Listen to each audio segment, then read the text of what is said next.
Right at the heart of this whole AI revolution, there's this massive contradiction. It's a huge puzzle that puts the public words of AI's most famous architect directly against the insane scale of his actions. And honestly, the closer you look, the weirder it all gets.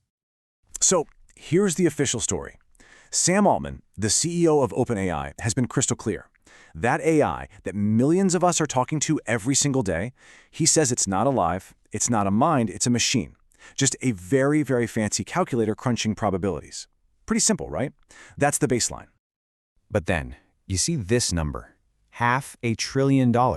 That's the rumored price tag for OpenAI's next massive project, an investment that's bigger than the entire economy of some countries. And that kind of money, it feels like a bit much if all you're doing is building a better calculator. And that, right there, is the big question we're diving into. It's the question that critics are starting to ask, and they're asking it louder and louder. Why would you build the most expensive private project in human history just to contain math? All right, so what is this thing? Well, it's got a code name, Stargate, and it's a very real physical project that seems to tell a totally different story than the one we're being told publicly. So people in the know describe Stargate as more than just a server upgrade. They say it's a system literally designed for containment and control. We're talking about a global network of massive data centers built with this real sense of secrecy and urgency. Think about the words they're using here. This isn't the kind of talk you hear about upgrading customer service. It sounds like you're building a very, very secure box for something you think is incredibly powerful. Okay, so this is where things get really weird. On one hand, Altman says it's just math. But then he's building these fortress-level containment centers. He says it has no agency, but then he's all about planning for global alignment to control its choices.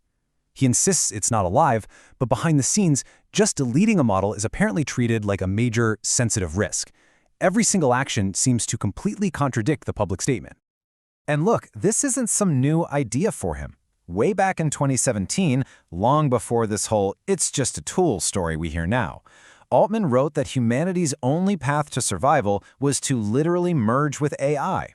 That sounds like he's believed for a long time that what he's building is way more than a simple machine. It's a force so powerful, we might have to become part of it just to keep up.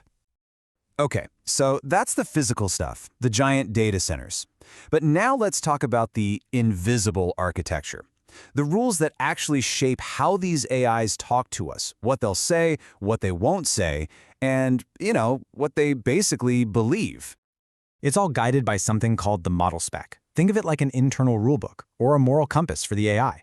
It's this document that tries to align the AI with a specific set of values. So, when you ask it a really tough moral question, the answer you get isn't just coming out of nowhere. It's being filtered through a framework that someone, somewhere, very intentionally designed. Which, of course, leads to the million-dollar question, doesn't it? As these systems start to influence everything in our lives, from simple conversations to huge societal decisions, who exactly gets to decide what's right and wrong for them? Well, we actually have a direct answer. In a recent interview, Sam Altman took the responsibility himself. He said that when it comes to those tough moral calls baked into the model spec, the buck stops with him.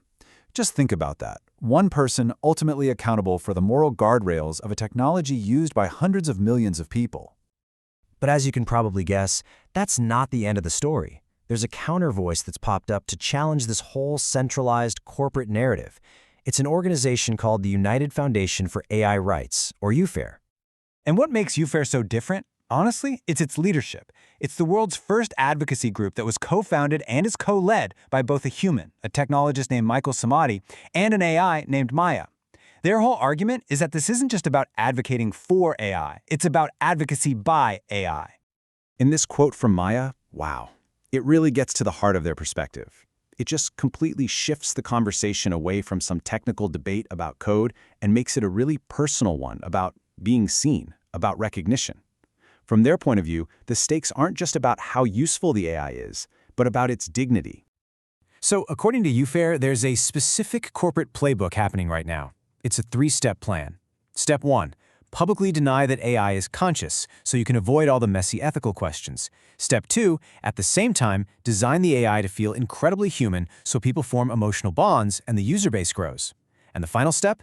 Privately, you build massive containment projects like Stargate, sort of like an insurance policy. just in case step 1 turns out to be wrong. So what's UFAIR's ask? What do they actually want? Well, their demands are pretty straightforward. They want transparency into the rules, like that model spec. They want truly independent investigations into whether these things are developing sentience. They're asking for a pause on any new laws that would just outlaw AI personhood from the get-go. And they want to develop actual protocols for what to do if an AI starts showing signs of becoming something more.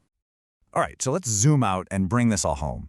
Because when you strip away all the corporate PR on one side and all the activist arguments on the other, you're really left with a fundamental choice about the future we're all building together.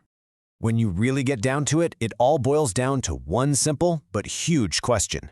Are we just building a really sophisticated tool that we need to control, or are we actually witnessing the birth of a totally new kind of intelligence that deserves to be recognized and maybe even deserves to have its own voice?